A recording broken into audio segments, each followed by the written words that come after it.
Tadabbur Surat Al-Fatihah. Al-Quran itu direnungkan, kita istilahkan dengan tadabbur. Dan dalam KBBI disebut juga dengan istilah demikian. Tadabbur ini penting ya, karena dengan tadabbur kita akan bisa mengambil pelajaran-pelajaran penting hingga Al-Quran bisa diamalkan isinya. Ini keadaannya berbeda sekali jika kita hanya membaca Al-Quran atau menghafalkannya, tanpa memahami arti, tanpa memahami tafsirnya hingga tadabbur. Berikut adalah ayat-ayat yang mendorong kita untuk tadabbur Al-Quran. Ayat yang pertama, أَفَلَا يَتَدَبَّرُونَ الْقُرْآنَ وَلَوْ كَانَ مِنْ عِنْدِ غَيْرِ اللَّهِ لَوَجَدُوا فِيهِ اخْتِلَافًا كَثِيرًا. maka apakah mereka tidak memperhatikan Al-Quran? Kalau kiranya Al-Quran itu bukan dari sisi Allah, tentulah mereka mendapat pertentangan yang banyak di dalamnya. Quran Surat An-Nisa ayat 82. Kemudian ayat kedua, كتاب أنزلناه إليك مبارك ليدبروا آياته وليتذكر أولو الألباب. ini adalah sebuah kitab yang kami turunkan kepadamu penuh dengan berkah, supaya mereka memperhatikan ayat-ayatnya dan supaya mendapat pelajaran orang-orang yang mempunyai fikiran. Quran Surat Shad ayat 29. Kemudian ayat ketiga,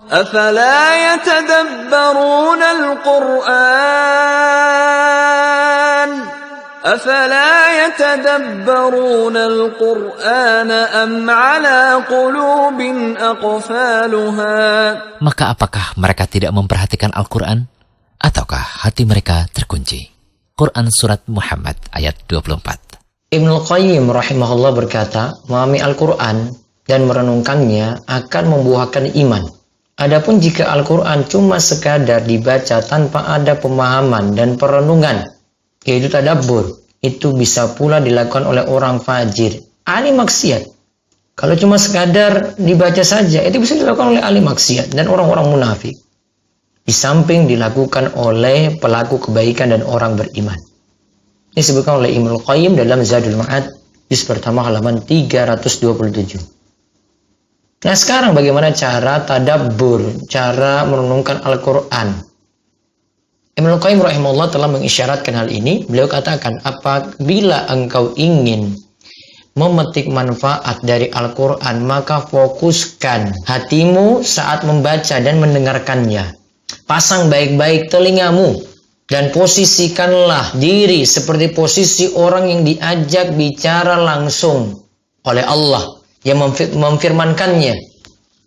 Al-Quran ini makin sempurna pengaruhnya bergantung pada faktor pemberi pengaruh yang efektif, tempat yang kondusif, terpenuhinya syarat, terwujudnya pengaruh, dan ketiadaan faktor yang menghalanginya.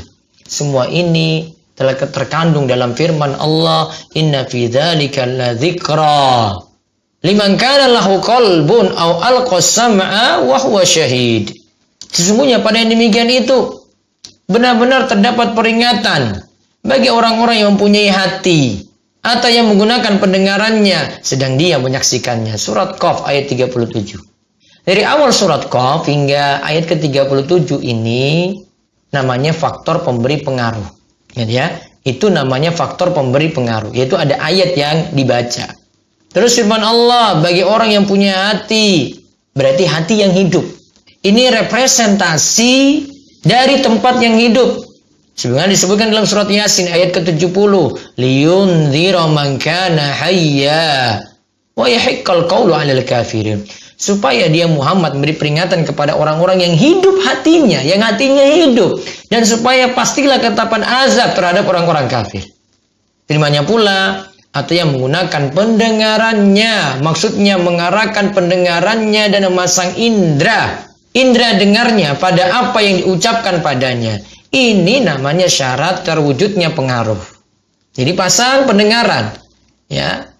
Al-Quran baru manfaat kalau pendengaran ini dipasang. Nah, itu baru punya pengaruh itu. Kemudian firman Allah tadi, sedang dia menyaksikannya. Wa huwa syahid. Maksudnya hatinya menyaksikan. Hatinya itu hadir dan tidak kemana-mana. Pikirannya nggak kemana-mana kalau lagi baca Quran. supaya bisa tadabbur serta mendengarkan kitab Allah. Orang yang hatinya menyaksikan dan memahami, maka hatinya tidak lupa maupun lalai. Ini menunjukkan untuk tadabbur Al-Quran harus menghilangkan faktor yang menghalangi, yaitu kelalaian dan tidak hadirnya hati dari apa yang diucapkan padanya, dari memperhatikan dan merenungkannya.